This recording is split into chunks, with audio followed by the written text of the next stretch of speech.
Bismillahirrahmanirrahim.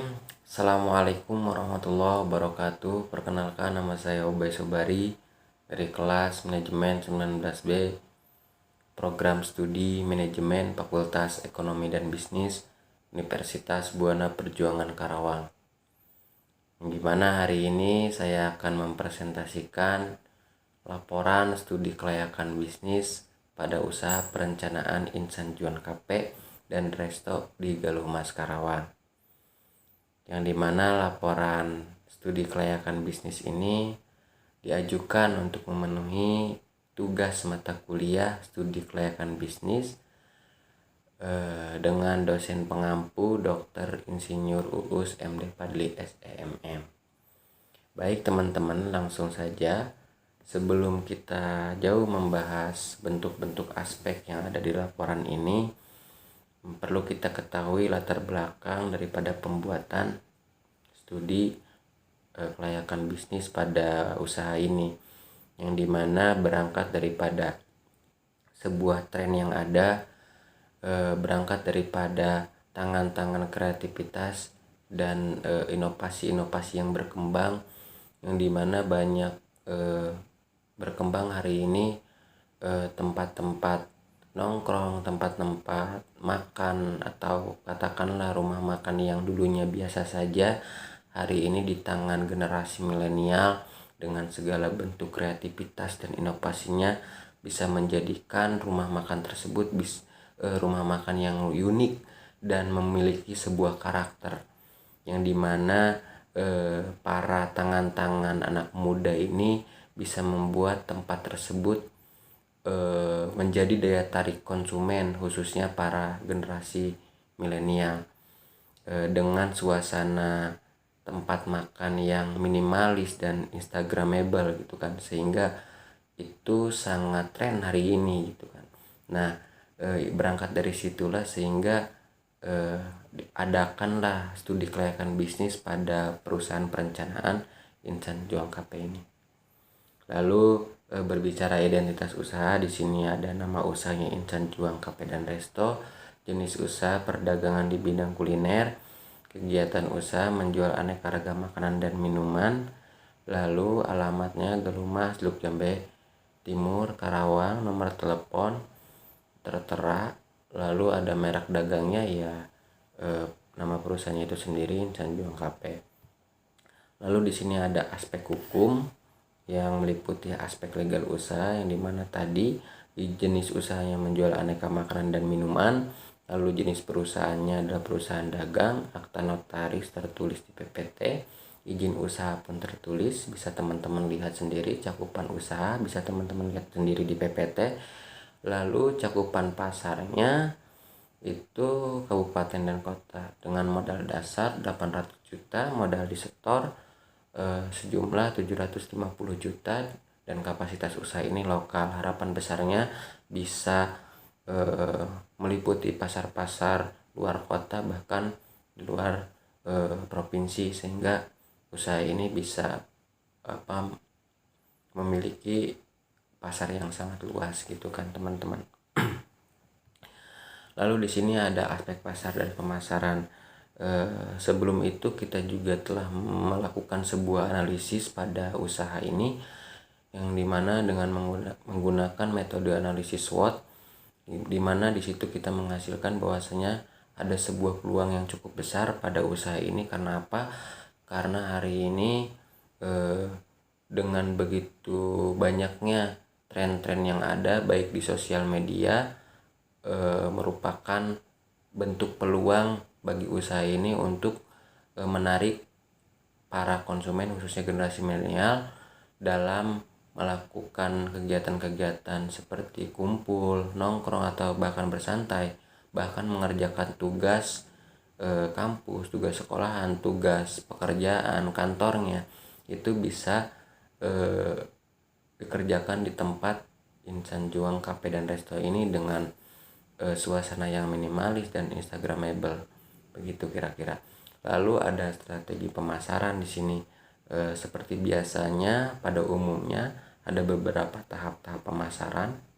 Yang pertama melakukan pengembangan produk terlebih dahulu, selanjutnya pengembangan wilayah pemasaran.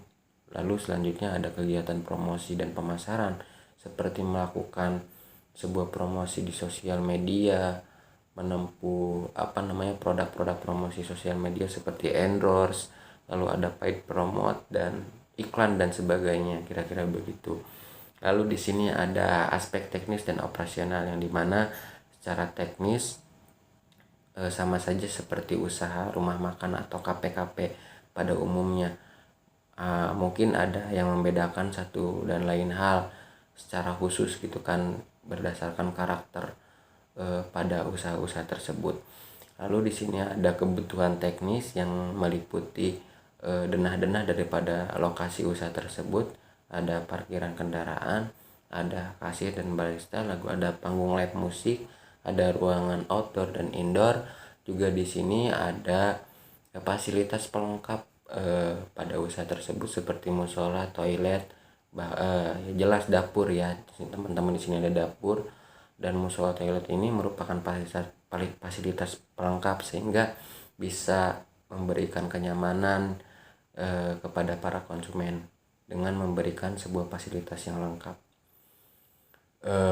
Di sini juga ada ilustrasi tempatnya, ada yang di atas itu ilustrasi tempat indoor, yang dimana mungkin ada sebagian konsumen yang lebih suka santai di dalam ruangan, atau bahkan yang di bawahnya itu ada ilustrasi ruangan outdoor yang mungkin sebagian konsumen juga lebih nyaman bersantai di luar ruangan. Lalu selanjutnya ada aspek finansial, yang dimana aspek finansial ini yang pertama merupakan biaya prainvestasi dengan total biaya mencapai 23 juta. Lalu ada biaya aktiva tetap dengan total biaya 774 juta. Untuk rinciannya teman-teman bisa lihat sendiri. Lalu di sini ada tadi ada aktiva tetap berwujud dengan total 774 juta. Lalu di sini ada aktiva tetap tidak berwujud dengan total 800 juta rupiah. Lalu di sini ada biaya operasional yang menghasilkan nilai 704.400.000 rupiah dengan total per tahun. Lalu ada 58.700.000 rupiah dengan total per bulan. Lalu juga di sini ada arus kas ya, teman-teman bisa lihat sendiri secara terperincinya. Juga di sini ada nilai payback periode yang menghasilkan 3 tahun 9 bulan, yang dimana ini dinyatakan baik karena kurang dari umur ekonomis 5 tahun. Juga di sini ada average rate of return atau ARR ya, dengan menghasilkan angka 58%. Juga di sini ada net present value atau NPV dengan menghasilkan layak atau baik, karena pada NPV-nya menghasilkan 157.400.000 rupiah. Nilai ini dinyatakan layak karena lebih dari 0. Lalu ada internet rate of return atau IRR. Ini menghasilkan angka 30%. Juga di sini ada rincian-rincian biaya-biaya atau nilai-nilai secara terperinci pada aspek finansial pada usaha ini, bisa teman-teman lihat sendiri. Lalu selanjutnya di sini ada probability index atau PI dengan menghasilkan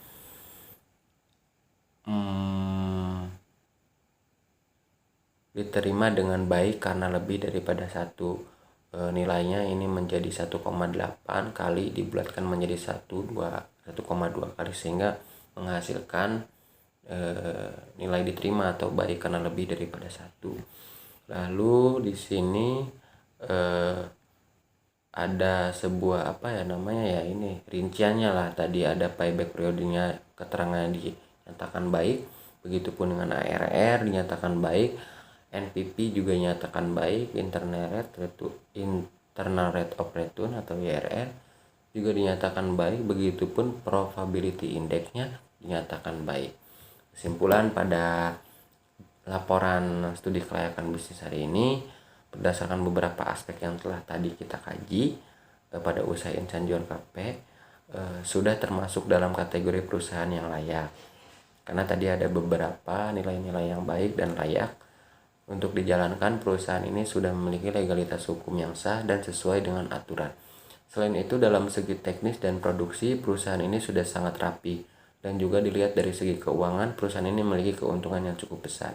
Akan tetapi, sebaik apapun itu, dalam segi pemasaran, segi operasional, segi teknis, dan lain-lain, maka perlu adanya masukan daripada konsumen atau mitra-mitra perusahaan agar perusahaan dapat terus melakukan continue improvement, evaluasi pada perusahaan itu agar perusahaan itu harus terus tetap berkembang.